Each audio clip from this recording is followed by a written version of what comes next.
100 Pounds Down is proudly brought to you by my agency, JKD Global. This is your time to let loose and experience the transformative power of travel. I spent more than a decade as an administrator for a billion-dollar nonprofit prior to becoming a travel advisor. So I uniquely understand the demands and pressures of your everyday and the need for restorative experiences that nourish you, mind, body, and soul. From guided tours and luxury cruises, group and solo expeditions, to all-inclusive resorts where every detail is taken care of, I design experiences that transcend the ordinary and help you find the balance and renewal you deserve. JKD Global Travel, curating moments of purposeful immersion for professionals to recharge, recenter, and reconnect with what matters most. Start your journey at jkdtravel.com.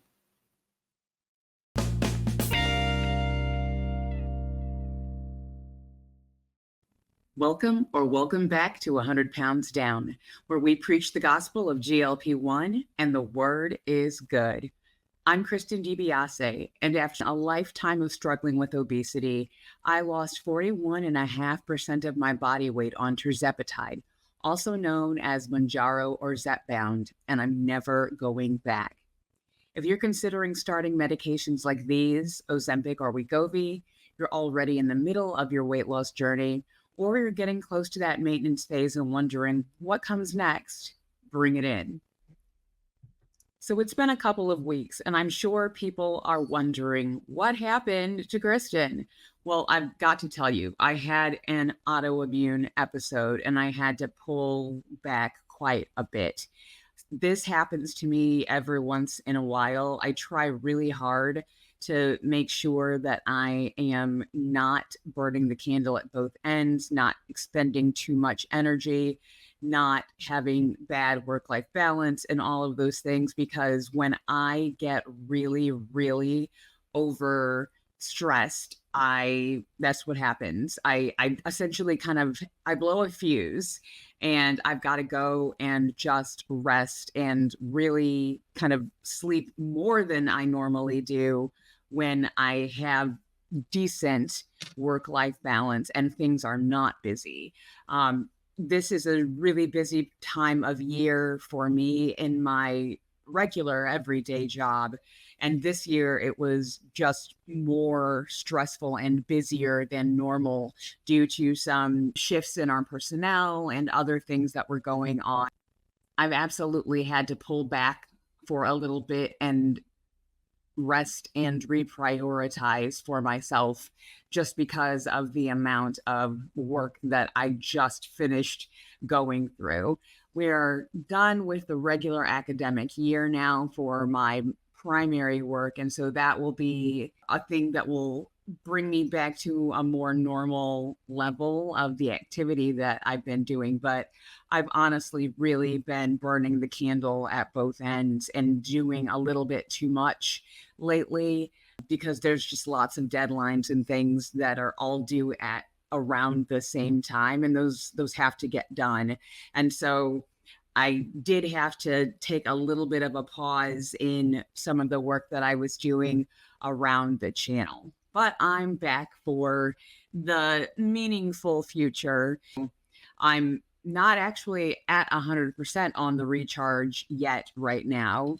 Really, I will get some time to have some relaxation when I leave in a few days to go on the cruise, and my husband will be there. I'll get to have a great time with some really fun people. But until then, I'm still doing a little bit of work, and I've missed everyone, and hopefully you all have been missing the info that I put out as well.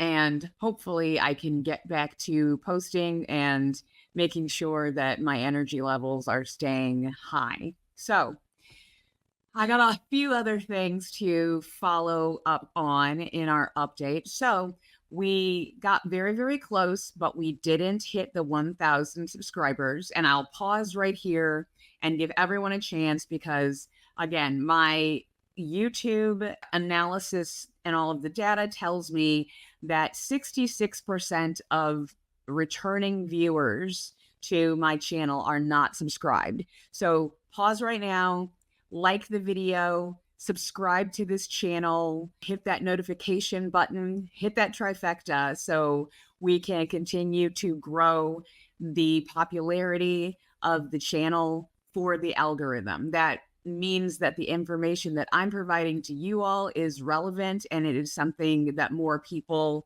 would be interested in seeing, and then YouTube will send this information out more widely so people can find this scientific info and get the receipts under all of this great information about these medications. Now, to that end, I did tell everyone if we got within striking distance of 1,000 subs, which we had to hit 950 subscribers, that I would give away a $10 gift card. We did hit 950 subscribers before that deadline. So I'm gonna switch my screen up here for a minute and make sure that I can get all of this captured on camera. So here we are, we're looking live. This is a random generator that I have gone and kind of tossed some things into. So if you can tell over here, these are all of the people who are eligible for the drawing, those are people that left the comment under boot camp number 3. And we'll hit the shuffle button here just to mix the list up a little bit.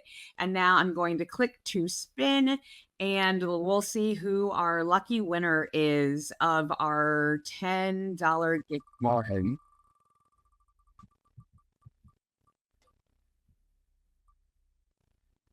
Oh, congratulations, Pam. One of our regular folks who is subscribed and leaves lots of great comments down in the comments on the videos. Congratulations, Pam. So I will be contacting you and you can let me know what your preference is and I'll get that gift card sent out to you. So today I am going to talk about something that I think is pretty important.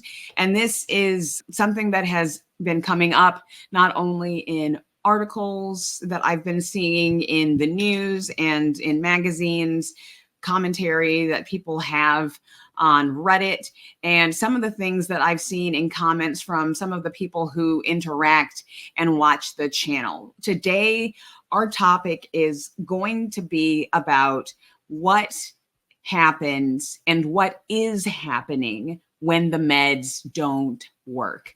Because what I've been hearing and what I've been reading and, what I've been looking through in the research is that there are people where this medication is not the bright silver lining, the light at the end of the tunnel that it has been for so many others of us. And you all are important. And I want to talk to people here today who I'm calling No-Zempics, because that's and I didn't come up with that because I'm not the clever person that came up with that wording, but there was an article in the Atlantic where a person called these folks No-Zempics, but I'm going to talk today about No-Zempics, Slow-Zempics, and Plateau-Zempics. So we'll talk about 3 different categories of people where this could be an issue. And we'll get into what could possibly be happening here and also some strategies on what you can do if you fall into one of those categories. Okay, so really from the very beginning, let's talk about when the drugs stop working. And I'm going to kind of go from the least affected to the most affected. And so we're going to talk about the Plateau-Zempics here first.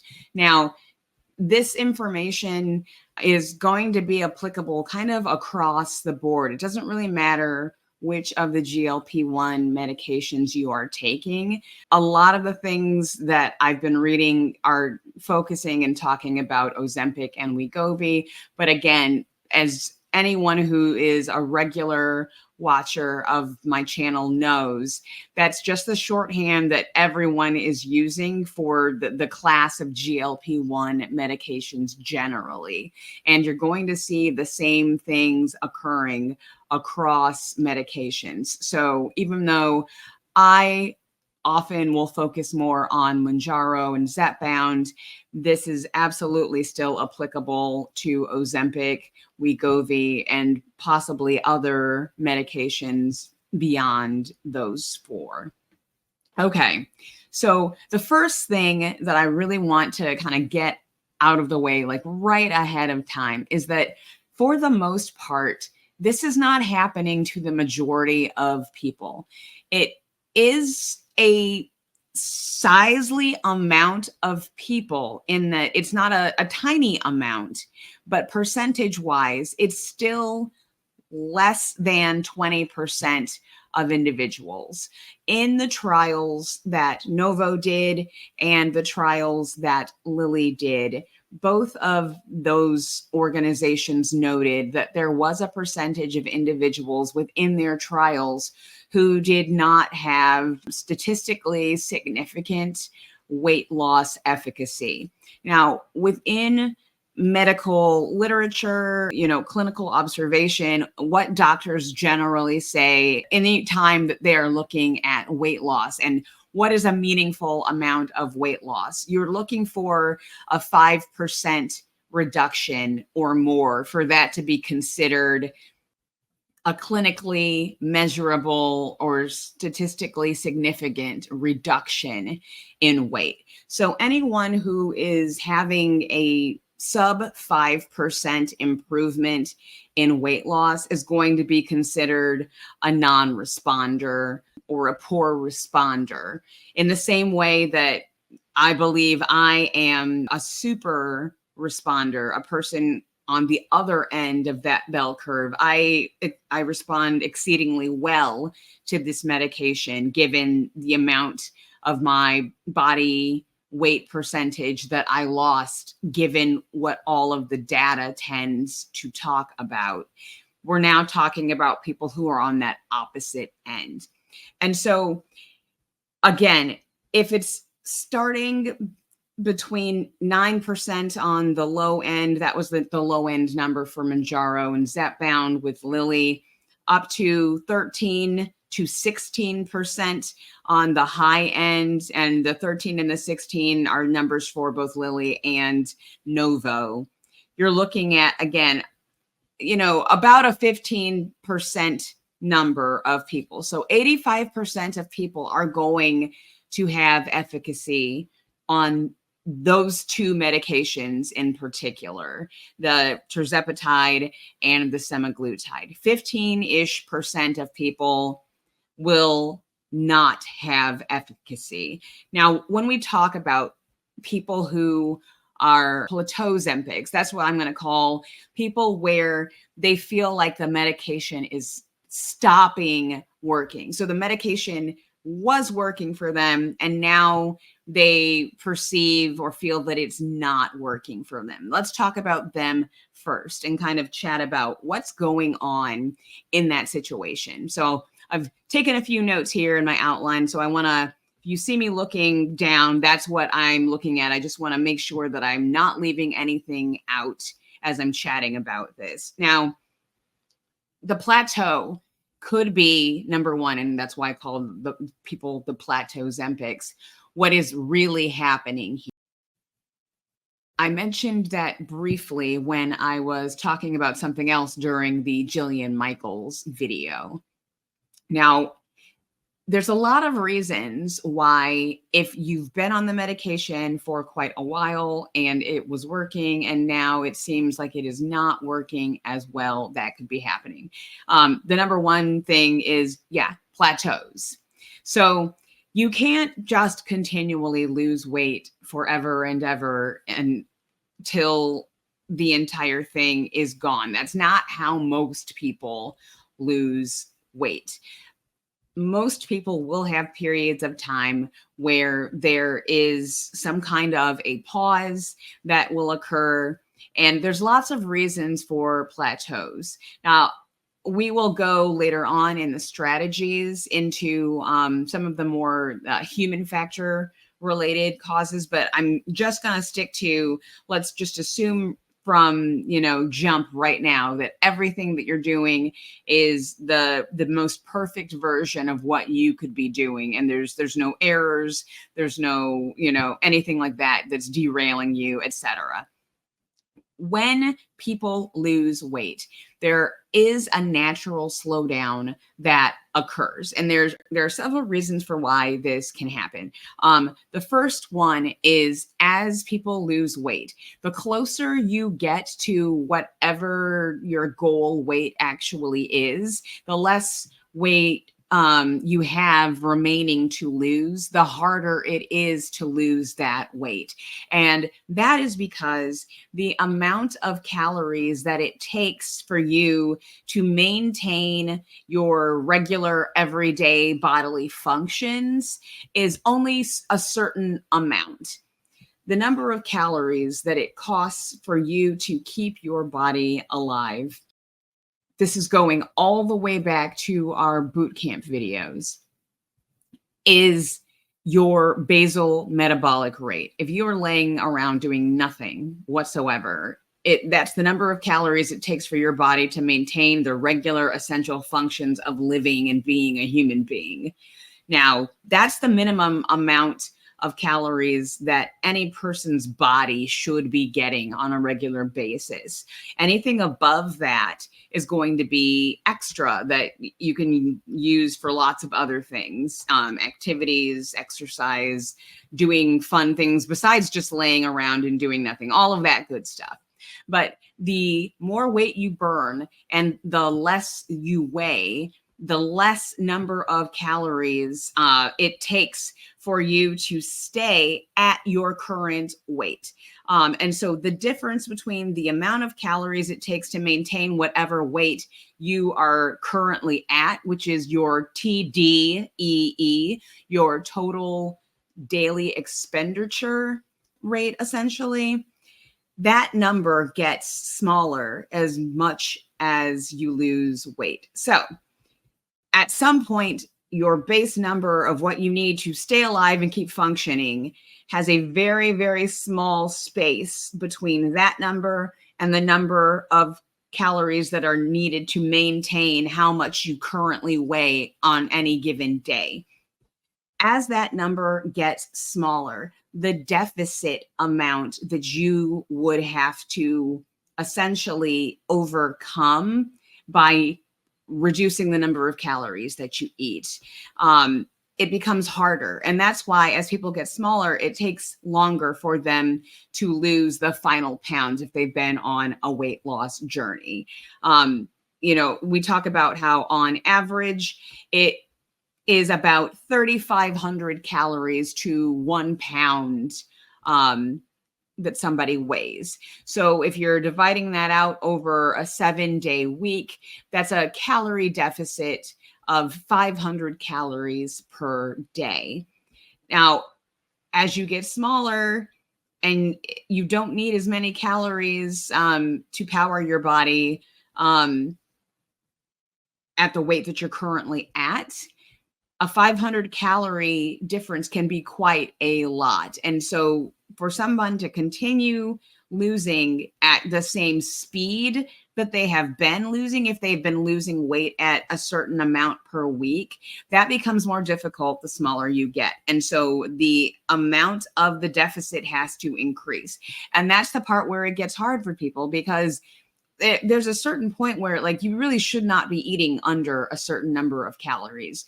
For the most part, especially people who have a more severe or a more attenuated response to the satiety and the not feeling hungry, I honestly have told people it's not going to kill you if, oh crap, I forgot to eat all day today, if that happens a few times during this whole process.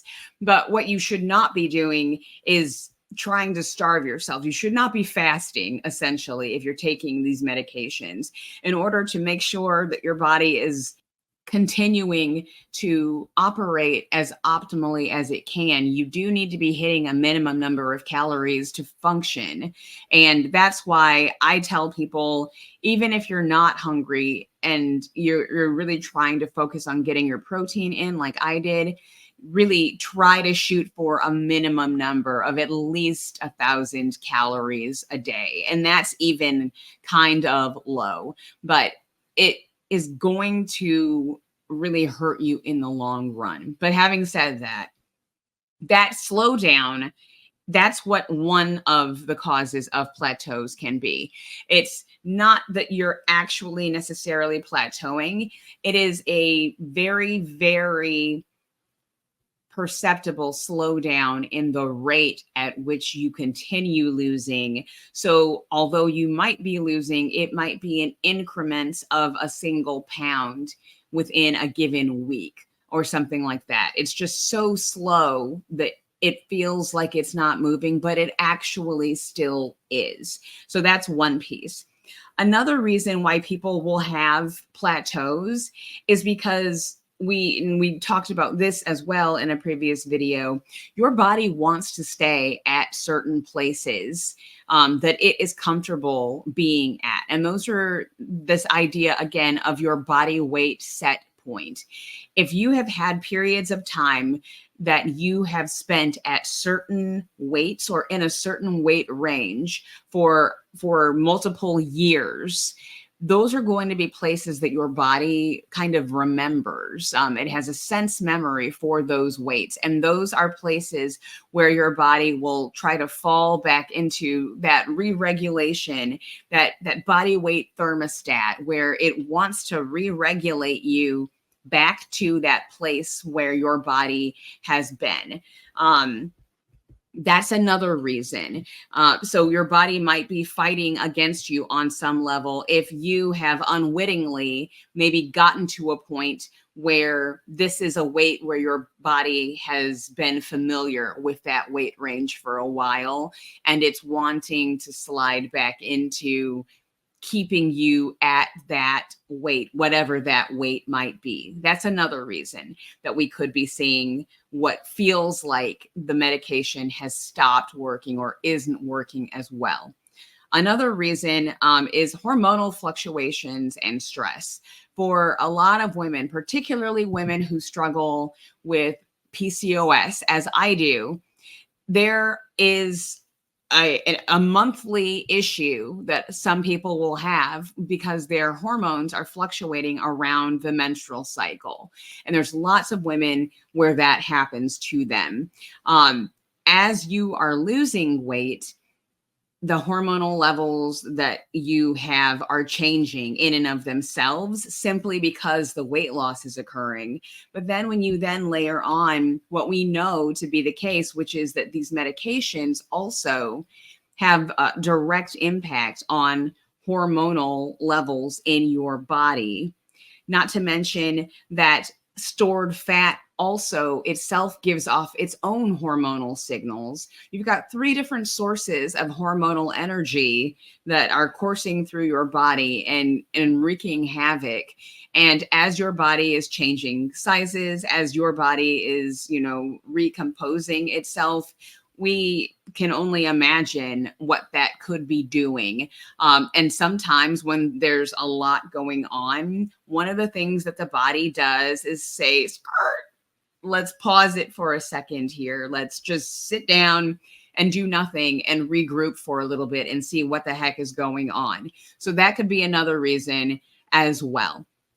Now, if you are a hard case, and we'll talk about this a little bit more later on, again, like I said, when we talk about the human element, lack of vigilance is going to be an issue. And we'll talk about that later. So I'm just going to bring it up momentarily now because that does happen with people who are in this Plateau-Zempic category, or the people who are feeling like it's not working as well.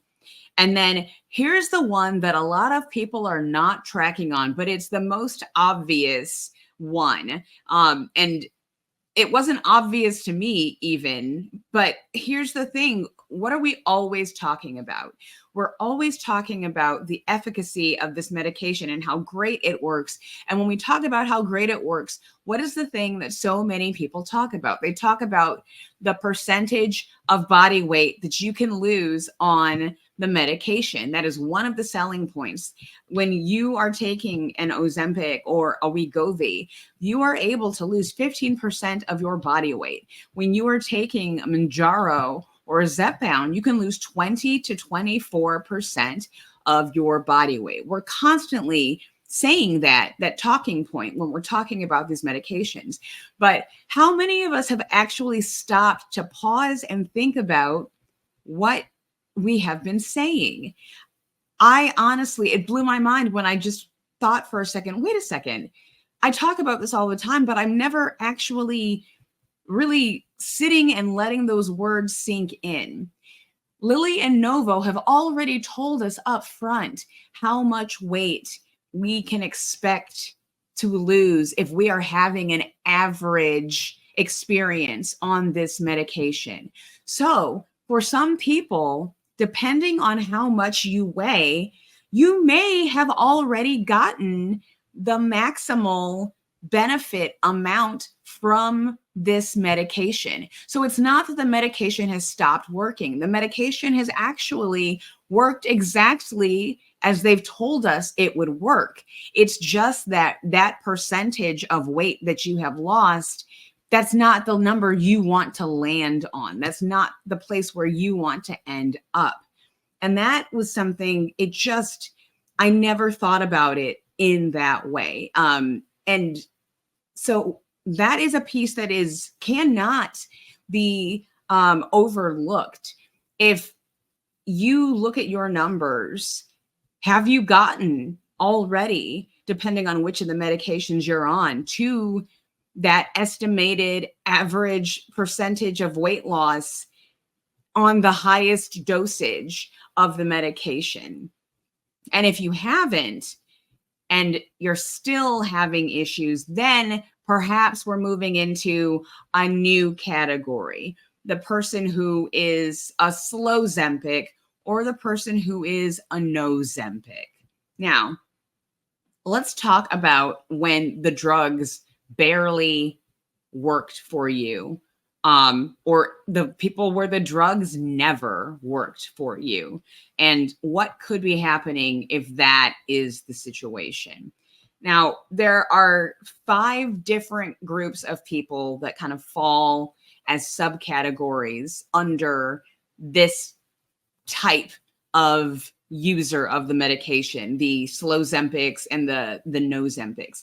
The first ones I'm going to call super sufferers. So those are the people who, again, unlike most of the people who are on these medications, they either have such a severe set of side effects at the onset that never go away, and it just continues to really give them a lot of trouble, and they just can't stay on the medication, so they get off of it. So that's kind of a separate subcategory, because I'm not going to even say that you're necessarily a Slow-Zempic or a No-Zempic. It's just that the side effects have been so debilitating for you that you haven't been able to be able to see if they will get any better, because they've been that bad. And I'm so sorry that that is happening to you. I know that most people who take this medication will have some side effects, GI side effects of some sort. And when I had the ones that I had, there are definitely ones that are worse than others, and it's not a comfortable feeling. I was really happy when I got past those places and my body settled in on the medication and I stopped having some of those things. So for the people who are super sufferers with the side effects and just couldn't handle taking it, that's a little bit different, but I wanted to talk about that because that is a thing that drives a lot of people to not stick it out with the medication. Now, the next, we have people who are slow responders. You are seeing some efficacy You are above like that 5% mark, but it's not very far above the 5%, or it is steady, but it's just taking you a lot longer than it seems like it's taking other people. That's the next kind of subcategory here. You then have the non-responders. You're the people where you're not getting that efficacy. You're not hitting that 5% mark. There are people that I'm going to call partial responders. And those are people that maybe they are having one of the major beneficial effects or two of the beneficial effects of the medication, but they're not having all of them. So in this example, it's the people who they are seeing their A1C numbers come down, or they are seeing improvements in their blood glucose levels, but they're not getting rid of the food noise. Or they're the people who maybe they didn't have food noise in the first place. And so they're really not getting any kind of mental health assistance from the medication or neurological assistance from the medication, but they are getting the weight loss benefits in terms of the reduction of their hunger or the increase in satiety, all of those things. So it could be somebody who is having one or more of the main beneficial effects, but they're not having all of them. But generally, the people that I hear about who are the ones I'm usually thinking of are the people who they are having the weight loss, but they're not getting that suppression of that food noise. And so that is a harder and more difficult struggle for people who have the food noise and they're not getting that suppressive effect. And then there is the group that I'm going to call perverse responders. I came across someone who had left a really interesting comment in one of the Reddit forums for the GLP medications. And this person had actually gained weight by being on the medication. It brought to mind to me also when I think, was it Linda Evangelista? There was the supermodel who did the cool sculpting and had that freak kind of opposite effect response on the fat cells, where it actually made her fat cells grow instead of shrinking them. And so let's talk about all of those groups of people and what is going on when you all are taking the medication. Now, there's a lot of reasons why these drugs could be working very, very slowly, or for some people are not working at all. Number one is this idea of significant cellular and metabolic dysfunction. We already know for a fact, it's a pretty well-known thing that the folks who take these medications who already have diabetes, they generally, when compared to people who are pre-diabetic or people who do not have diabetes who are taking these medications, they lose weight at a slower rate than the people who don't have diabetes. And my theory underneath this is that if you are significantly advanced in the metabolic dysfunction process, be that if you have diabetes or not, but we know for a fact that diabetes is the visible outcome of someone who is in severe metabolic dysfunction.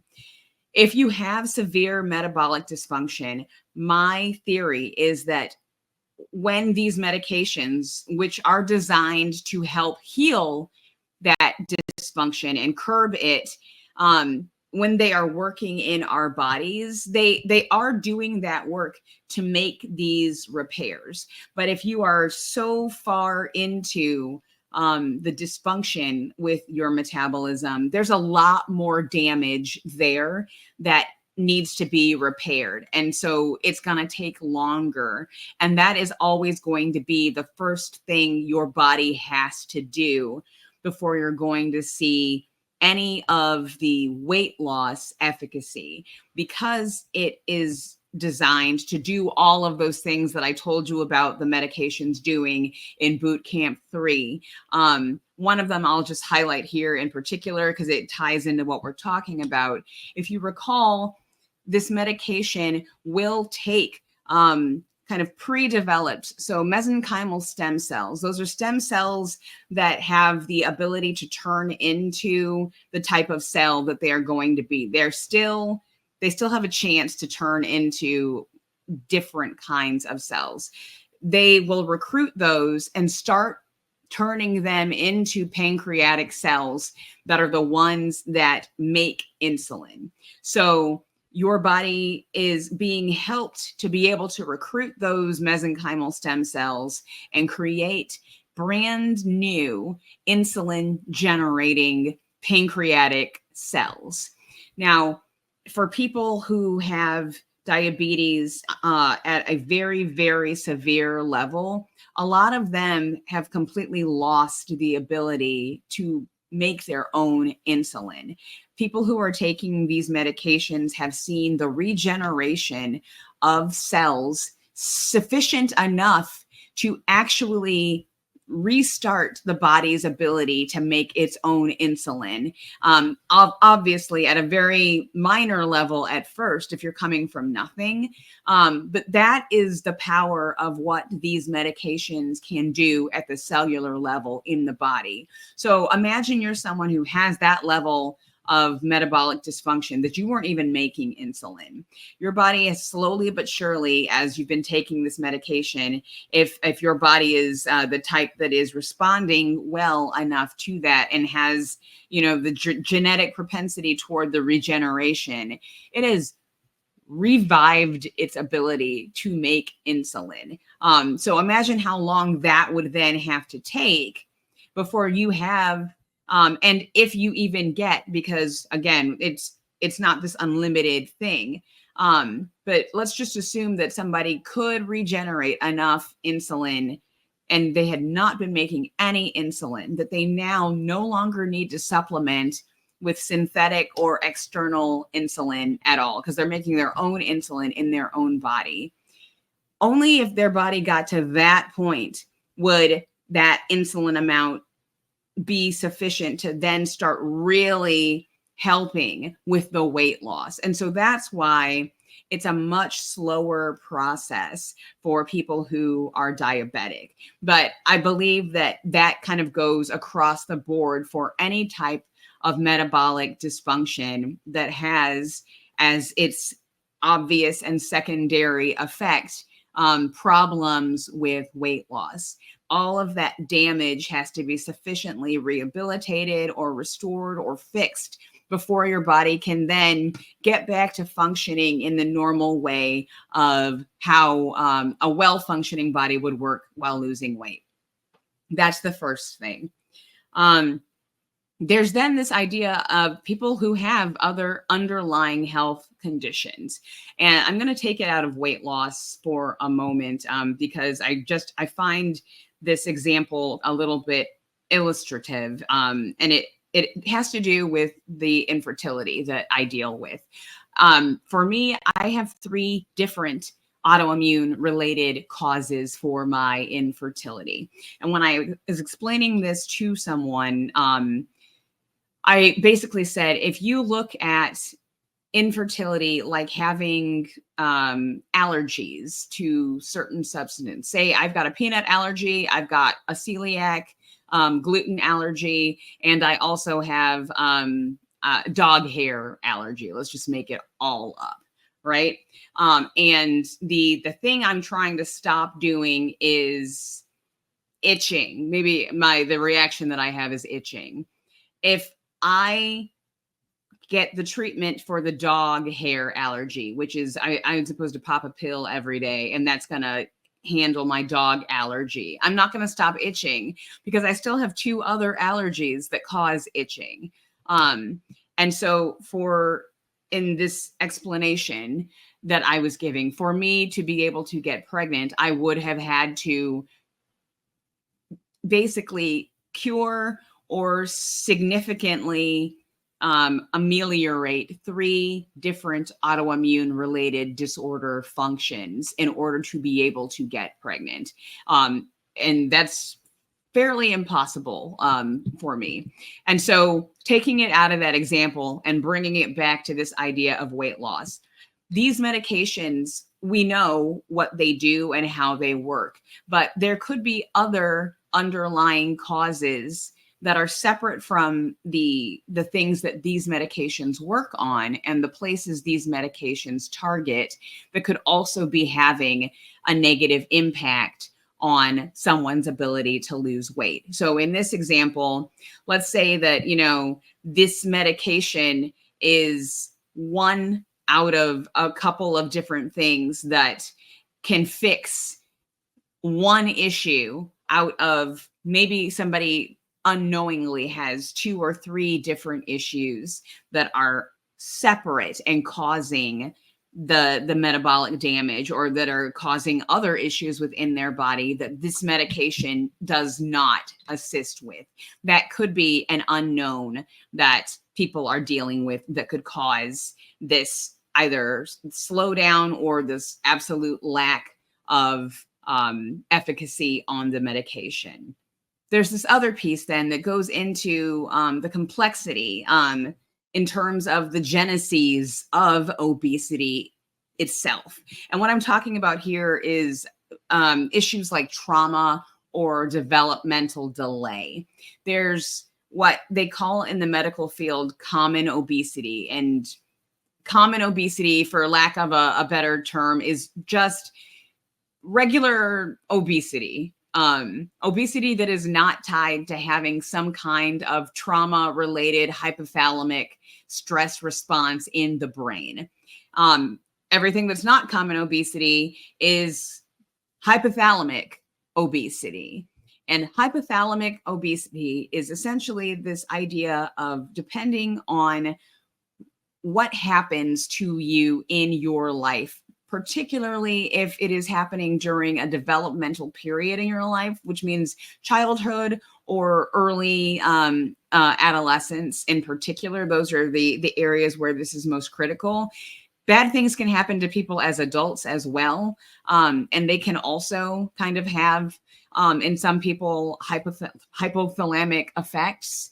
But typically, you're more definitely going to see that happen when there are people who have childhood traumas. And there's certain age ranges that can take place where the stress of complex trauma that occurs to someone in childhood actually changes the way that their brain functions, and it changes the way that their brain tells their body to deal with cortisol.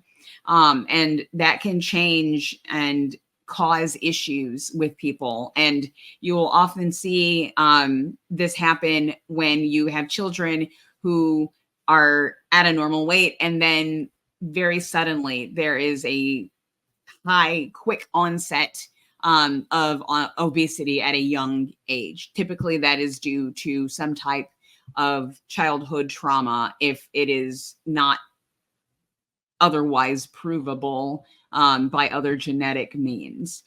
So that's one thing. We then also talk about genetic factors in terms of, as I just said, genetic propensity and genetic variance as well. This idea of obesity running in families, that actually does have some merit to it. Genetically speaking, we are tied to the people who came before us in our genetic lineage. And if there are certain alleles that are there in the human body, and there are tons of genes that have an impact that we don't even know about yet. One thing can make someone more likely to be a person who has difficulty in losing weight, or a person who has more propensity toward food noise. All of these different things that we talk about, those are all, there are genetic pieces that are tied to most things. We just don't realize as human beings, because the science is so far ahead of where we are, but every day we're learning more, what goes to what, and what happens if we do something over here? What is that tweak over here? So that's one piece. And then when we look at other things, if we're going back to our science class, in junior high, and they've got the chart and it's got this X and this X, and, either we're looking at the Punnett square, right? With the 4 squares there. And is a gene recessive or dominant? Things like that. There are certain conditions where you have to hit just the right combination of genes that you get from both sides of your DNA donors to get the right combination that makes someone have this version of a genetic strand versus another one. And all of that is tied to probabilities and likelihoods of something being easier, something being harder, something being more likely to occur, something being less likely to occur, all of those things. And then there is the possibility of confounding or destabilizing influences of other medications, especially if someone has obesity. Very rarely do we, as people who struggle with obesity, have just obesity going on. We know that obesity causes a complex set of additional complicating factors, and many of those have their own medications that people are taking. And that's not even, taking in issues that are not related to weight, that are separate, that people might be taking medication for. As I have talked about in the past, I was on a medication that made me gain 40 pounds in honestly the space of a little over 2 or so months. And I gained 20 pounds of that 40 pounds within the first 2 weeks of being on that medication. And it was real weight, wasn't water weight. That is a real thing that other medications that people are taking can do. They can be obesogenic. They can cause people to gain weight. So if you're taking one of those, it could be fighting against the progress that this medication or medications like these are making. And it's making it more difficult for you overall because you have this extra layer of resistance from another medication that you're having to fight against. There is this other thing that I saw in the research as I was looking, and it's the idea of the hypermetabolizer. So that's to distinguish that from, the metabolism as we've been talking about it in most of my other videos. So people who are hypermetabolizers, that is how fast this medication is going to get into your system and then be taken up by the various receptors in your body, okay? And a hypermetabolizer is a person where that medication is taken in faster than the average rate for most people who take a medication. And so if you're hypermetabolizing a medication, it may not stay in your system as long as it needs to for the maximal effect of what the dosage was intended to do for you. It may be something where it metabolizes so quickly that there are only parts of it that are left over. And so it is then starting to kind of back up and you're getting the metabolites, which is the leftover parts. They're starting to stack up in your body and get to a toxic level where it may cause other issues. And then, it could be people where they have some other issue with their metabolism of substances, and maybe they have, like I have, a receptor issue. You actually don't have as many receptors in your body for these particular things that these medications are targeting. And that's why there's not as much efficacy there. Everyone, all of us within our bodies are entire worlds, as I like to often say, and we're all different. And so medication can only work for the bulk of people. That's kind of what they are trying to get it to do. The next evolution in medication is bespoke. And that's the era that we are now starting to try to enter with CRISPR therapy, things like that, where we can look at a specific person, we can try to figure out the specific things about them and their genetics and how their body works, and do things that can target the medications that they are taking better to them, so they are better tolerated, so they can get more efficacy out of them. It's a really exciting time in science right now. Now, as I said, I would mention, we're going to come back now to this idea of the human element. Now, I know most people out there who are watching this and who find that the content that I share is resonating with them are coming from a place like the place that I am coming from. I'm a person who is radically honest with myself.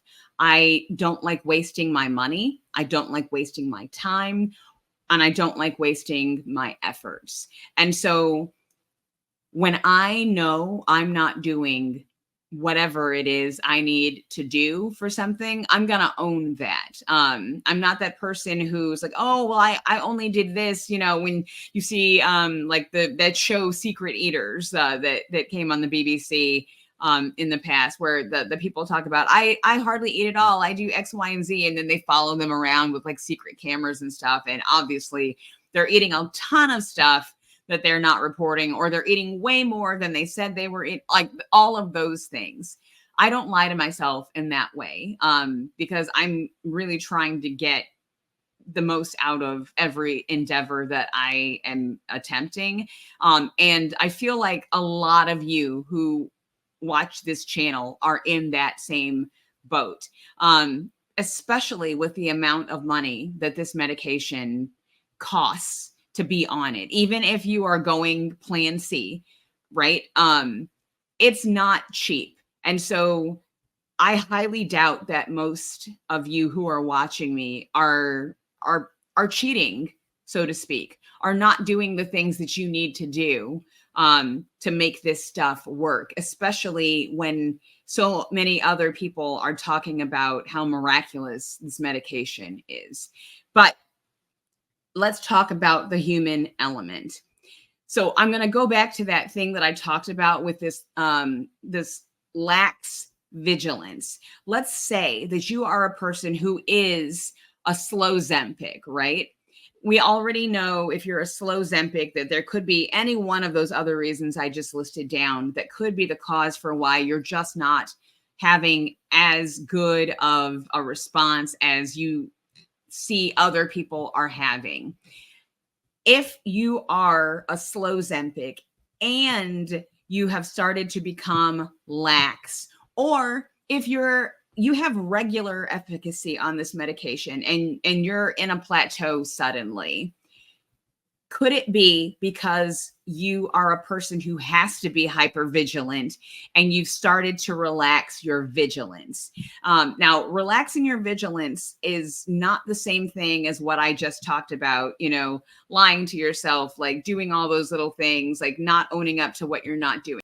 Lax vigilance more looks like, I know it costs me X number of calories to do this, that, and the other.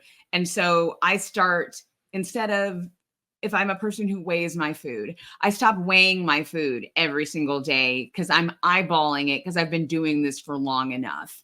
Some people can get away with that.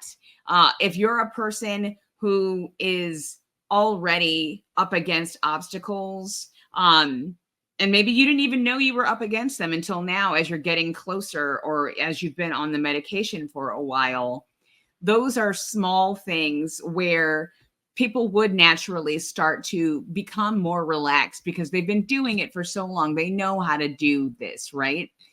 If you're a person who has a much narrower area of variability.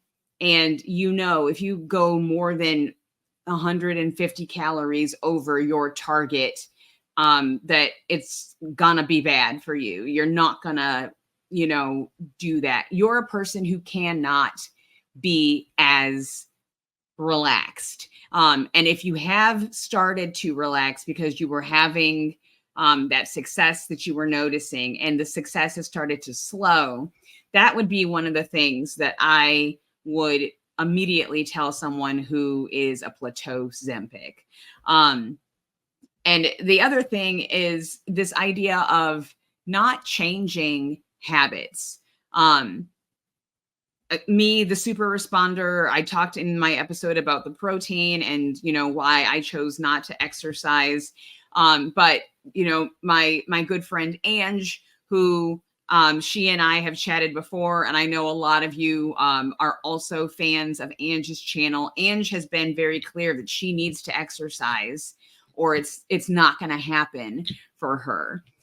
If you are a person where it would be beneficial for you to exercise and you're not, or you're not doing some of those other things that could possibly be adding additional benefit, that could be part of that human element that is there. There's also non-compliance with the medication best practices. And so now we're starting to blend over into what our strategies are a little bit, but I'm going to say, when I say non-compliance with medication best practices, what I'm really referring to here is, we know this med loves water. We know this med loves protein. We know this med loves sleep. Right? Those are three things where if those things are not dialed in properly for you, that could be the cause of why you are not having better efficacy, or efficacy has slowed down.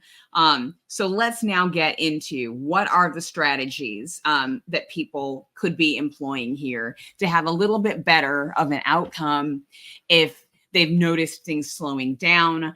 What are some things that people can do to maybe tweak to see if they can get a little bit better efficacy, if they're just really not having good efficacy? And what can people do if this is not it? It is not working at all. Okay. So the first thing, for people who have problems with GI side effects, and if you're somebody where the GI side effects just really put you off, I've got a link down in the description where I have put a link to the Journal of Clinical Medicine, their guidelines on how to best manage gastrointestinal side effects. So these are actual recommendations that they tell doctors to give to patients who are dealing with the GI side effects of these GLP-1 medications. So I've got that link for you all down in the description. Next, first off, make sure you're setting yourself up for reasonable success. In the same way that I just talked about a little bit earlier, you've got to be honest and completely unflinching with yourself. Be real to yourself. Maybe you want to lie to everybody else, but don't lie to yourself.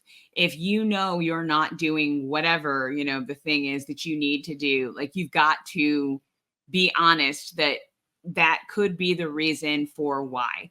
And if you're okay with that, then that's fine. But just always be honest with yourself. The next thing that you want to do, especially if you're just starting out, go ahead and calculate what that percentage of weight loss estimate looks like for you. So again, if you're taking Wegovy or Ozempic, they are saying you can get 15% efficacy in the amount of weight loss that you can have on this medication. You can get 20 to 24 on Zepbound or Mounjaro. Do the math based on how much you weigh right now. Figure out what is 15% of your body weight. What is 20 or 24% of your body weight? That number is about the maximum that you should expect to lose on the medication. Anything above that is beyond. It's gravy. It's not what was promised, but which will absolutely be, you know, happily accepted, etc. So make sure that you know what that number is right off the bat. So if you are looking and you are losing and then it's slowing down, or you've hit a plateau, have you actually already gotten to that 15%, to that 20 or 24%? And that's why you feel like the medication is no longer working. Because there's a brand new result that was released recently that showed, this is the largest, longest study that Novo has done. So this is people that are 4 years out from the use of Ozempic or Wegovy, that the semaglutide. They have maintained a 10% weight loss for 4 years. So the medication clearly continues to work if people are successfully using it in maintenance and maintaining that 10% weight loss. So it's not that the medication isn't working anymore. Again, it could be one of these other things we've been talking about. The next thing for setting yourself up for success is know what a reasonable amount of weight loss actually is. This is the thing that I am constantly telling people and reminding them about. I cannot tell you how many times I see people talking in Reddit or on forums or in Facebook and places about how I'm not losing weight very fast, and they want to see that they're dropping like 6 or 7 pounds every week. And that is not normal. That's not a normal amount of weight loss for people who are, even if you are class 3 obesity, which is the highest rate of obesity. I mean, I was class 3 when I started, and I started at 254 pounds. There are people who weigh more than I do who are in class 3 of obesity. And those people are the ones where if they are losing large amounts of weight at a time in a week, where that is going to be okay. Because the more you weigh, the more you can lose, because if you're eating in a deficit and this medication is helping you, you're not continuing to eat the amount of calories that is necessary to maintain that higher weight. And anything that is kind of below that, if you take all of this metabolic dysfunction and you neutralize it with the medication, and all that's left is then this calories in, calories out that everybody has wanted to preach to us day in and day out. Yeah, you're gonna lose quite a bit of weight. But if you're a person who is starting at a more moderate obese weight, you really should not be losing more than about 8 to 10 pounds per month. That is a slow, steady, reasonable amount of weight loss for a person. It averages out to about 2-ish, a little more a week. And that is about what you need to be doing, because if you lose weight too fast, your body does not get the chance to adjust and recalibrate. Because what we're wanting to do as we go through this process is let the medication help us reset and recalibrate that body weight set point. And it does do this chemically in one of the things that the medication targets. But another way to do that is to lose weight at a slower and more steady rate, so your body is not jolted and kind of put on the defense by a heavy drop in the amount of weight that you are losing. Whenever that happens, your body will often react by having a plateau. Now, the next thing you can do is to keep track of what is happening, so you can use the data and the other signposts of what is going on in your journey to do some reality testing. And this is where I'm really excited to let you all know about something that I've been working on that is almost finished. I'm going to probably throw some visuals up here after I am finished filming this video, but I just want to show you some of the screenshots. For a while now, I have been kicking myself because I did it on purpose because I wanted to do something different. You know, for me, I was like, okay, I really want this to be the last time that I actually have to do a weight loss journey. And I want to really maintain forever.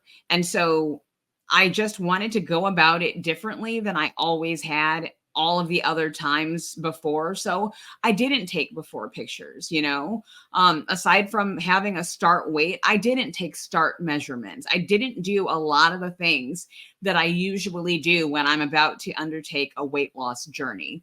And I am kicking myself now because I've never had the level of success that I have had while using these medications. And now I don't have some of those things to point to, like everyone always wants to see on the back end. Now, having said that, I learned a lot of things as I went along on this. And that's, again, one of the reasons why I started this channel.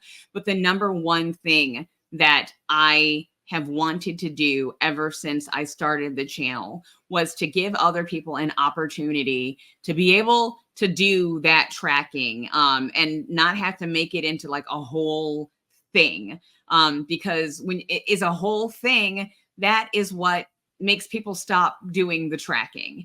And so for months and months, just a little bit here and there as I've gone along, I have been designing a custom GLP-1 weight loss journey journal for people who are going through this process. And it's all kind of based on the things that I ran into, the things that I've read, all of those different things. And it makes it really easy for you to track your journey for up to 16 different 4-week rounds on a GLP-1 medication. So I will show you some of the pictures here of what this looks like.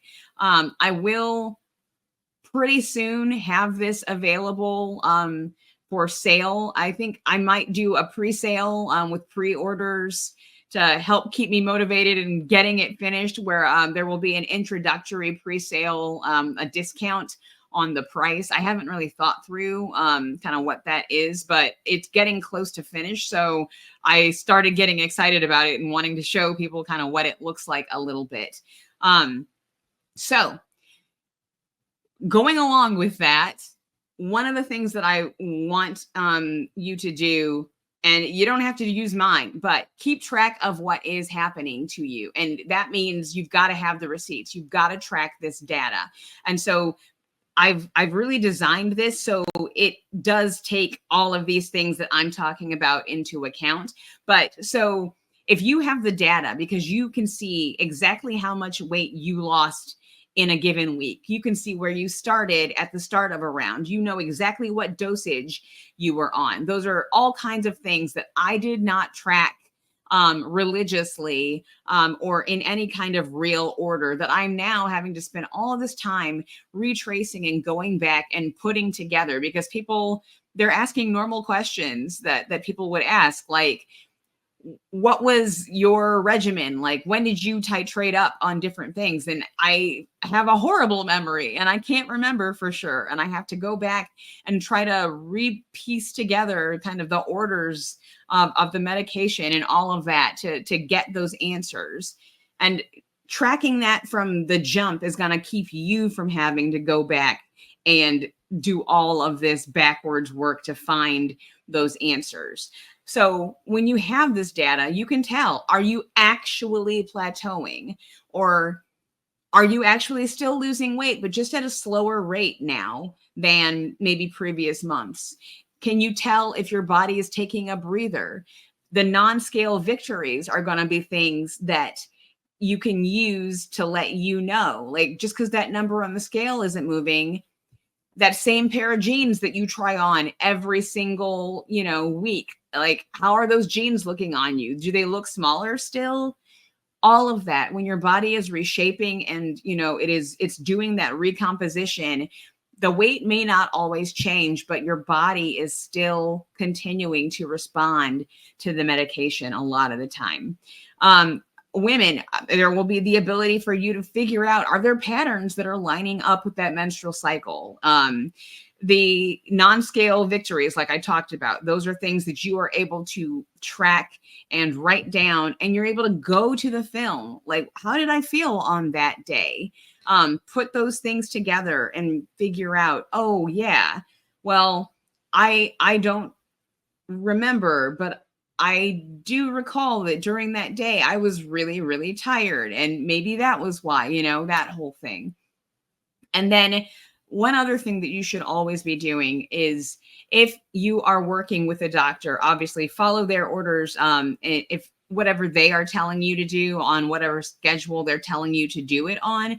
But if you're not working closely with your doctor, or you're working with a doctor that isn't an endocrinologist or isn't really an obesity medicine specialist, and they're working with you and prescribing the medication for you, but this is not necessarily their specific area of expertise, make sure you're getting labs done at least every 6 months. That's really important and critical, because one, you're going to be able to see those numbers improving in all of your health markers. And two, you'll also be able to keep track, just in case, if you are a person who is having some more dangerous side effects. Some people, like, you want to track and watch your kidney function. Again, it's not the medication that causes the kidney function problems. It's the dehydration, because people stop being thirsty or they're not drinking enough. But all of those things are just other things that you can be doing that are going to help you stay on track and serve as reminders and signposts for you along the way. Let's see. Obviously, you need to run your own race. Absolutely run your own race. You can't compare yourself to other people who are taking the medication, even though I know it's human nature. We all want to do that, especially if you see people that are getting great results and your results are a little less great. If you know that you're a person who starts to feel discouraged very easily when you make comparisons with other people, take care of yourself and make sure that you are removing some of those things from your sphere of influence. If you know that it really disturbs you, or it really bothers you whenever you see, constant reports about various celebrities, and the ones that don't need to take the medication, who are taking it for vanity reasons, and that just really makes you angry, especially if you're not having such a good result, and you do need the medication. Block that stuff out. This is the only life you have. And so we've got to make it count. Another thing that goes along with taking good notes and keeping track of your data is treat this endeavor like a scientist. Make your tweaks, but isolate those variables and study them like you're a scientist. And so what I mean when I say that is, are you doing, again, like I said, all of those things that you know that you're supposed to be doing when it comes to taking these medications? Are you drinking enough water? Are you getting in enough protein? All of those pieces. If, again, let's say that those things are going perfectly well and you are getting enough water, you are getting enough protein, what are other things that you can tweak? Tweak them one at a time, because then okay, it probably is this thing that is the thing that's been causing me issues. If you change a bunch of things at once, you're not going to be able to tell necessarily which one is the one that is giving you the good result that you want. And so that's why we talk about isolating the variable. Do a tweak, but only do one tweak at a time, and you have to do the tweak for a meaningful period of time. It can't be so short that you do it that you don't actually have the benefit of the tweak that you are making. So if you're going to do it alone, one at a time, and give it enough time to actually work or not work, where you can say, okay, that really didn't help, or okay, this helped. Let's now add this next tweak and see what that one does. Another thing that you should do is either start, change up, or increase your exercise regimen. If you're someone where exercise does help you and you're not doing it, you need to start incorporating that. If you're someone who could be benefiting from the exercise that you're doing, but you're not really doing it, that often, or you're not really putting as much effort in when you are doing it, increase that effort, increase the time that you are putting toward it. And if you're a person who is pretty consistently exercising, you might need to change it up. As I have said in my protein no exercise video, which talks a lot about exercise for someone who didn't do it, the best possible type of exercise you can do to help you with body recomposition and fat loss is absolutely strength training. So something that involves weights, something that involves resistance bands, something that is going to put some resistance that you are working against on your muscles. That is going to be hands down the best type of exercise that is really going to help you change your body in the way that you would like. If you are going to do cardio, the best kind of cardio that's really going to work better in terms of fat burning and fat loss and helping with body recomposition is high intensity interval training, or HIIT cardio. Steady state cardio, which is like you're just running on a treadmill for forever, sucks. Sorry, I hate it.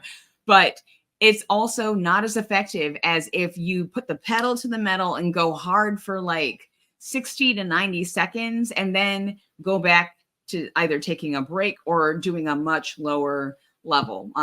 The science shows that HIIT, if you're gonna do cardio, which I hate cardio, but if you're gonna do it, do HIIT. It works better than steady state cardio does. Now, again, steady state cardio has its place, and that's so you can breathe better, so you have better heart conditioning. It does have absolutely benefits to it. But if you're doing the exercise because you are trying to lose weight and reshape your body, then steady state cardio it's not going to work as well for you as HIIT is going to work. And it's not going to work as well for you as strength and resistance training is going to work. If you are a person who is a partial responder and you unfortunately did not get the benefits of the reduction in food noise, one of the things that you might need to do, because you are still having to fight that battle against your own brain wanting to eat, if you haven't already, you might want to start tracking and counting your calories. I've never said that calories in, calories out is the end all be all, because it obviously isn't, but it does have a place and it does enter into this equation. It doesn't matter if you're taking the medication, if you are still eating more than you should be. You will have some changes, even if you eat more than you should be, because your body is fixing dysfunction. And for that reason, will start to work better at processing the number of calories that you are eating in excess of what you should be eating. So you still will get some loss generally there if you're a person who's not having difficulties. But overall, you still have to eat less calories. There is a little bit of that CECO math that does come into play. And if you're a person who has to fight against the food noise still, and you're not getting that quietness in your mind, maybe keeping track is the thing that you can use as an additional tool to help. If you are a person who has been consistently and chronically under eating on this medication for a long time or for stretches at a time, and you have gotten to a place where you have plateaued, or you feel that suddenly, and it's been a while, again, this is the Plateau-Zempic person. If you've been under eating, you need to increase your calories. You need to actually start eating more. Usually when people are under eating for a period of time, again, our body does not want us to die.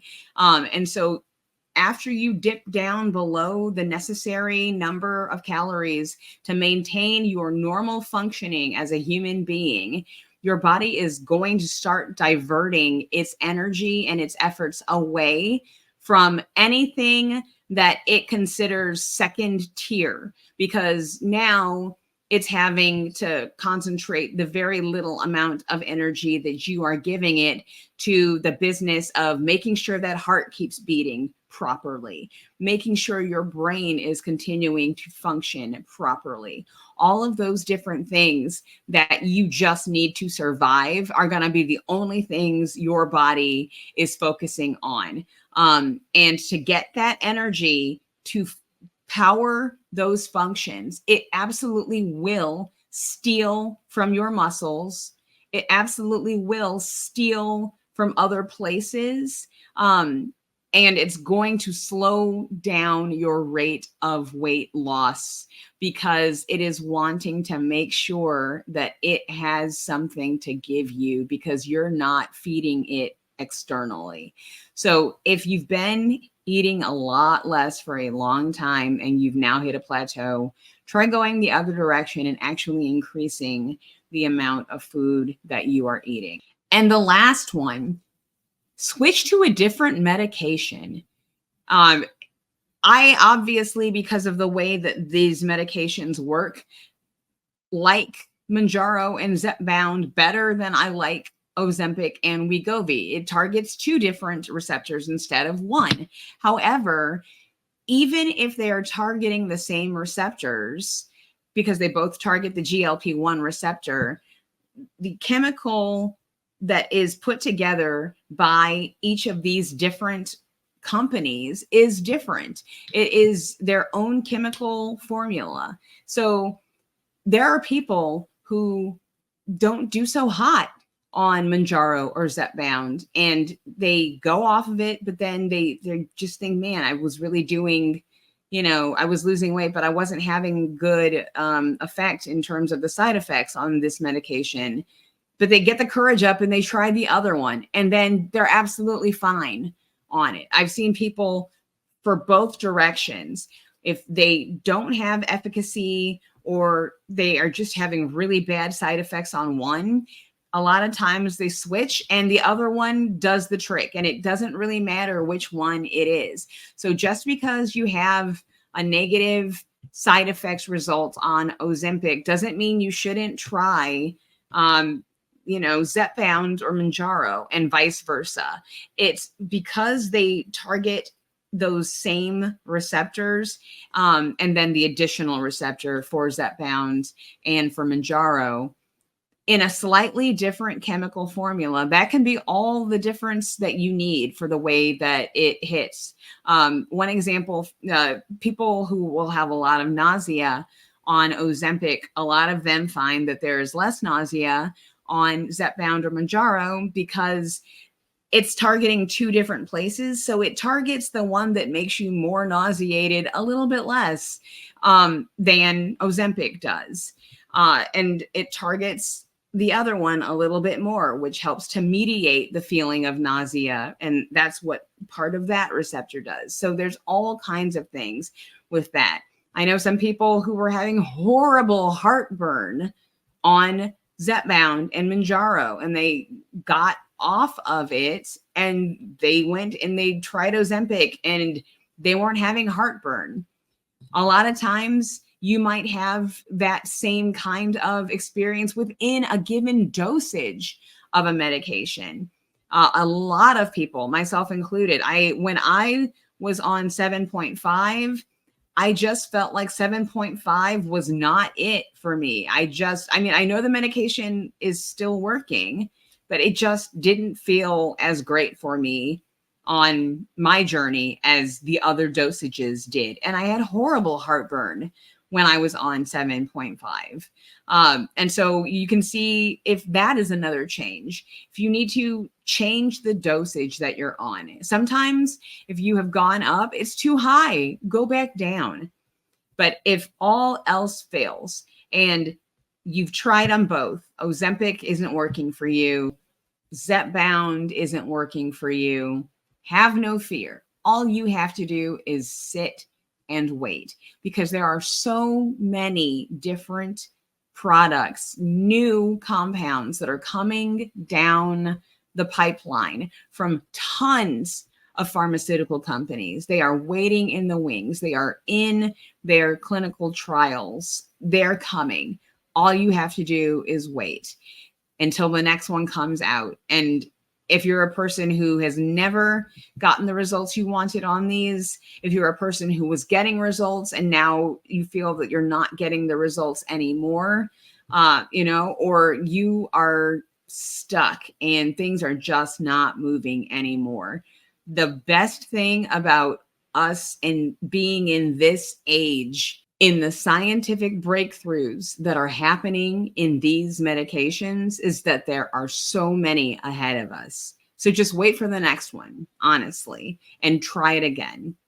There will be something that works on what is your specific code that needs to be unlocked. So that's the tea on why for some people these medications don't work as well, or they seem like they stop working, or they've never worked, unfortunately.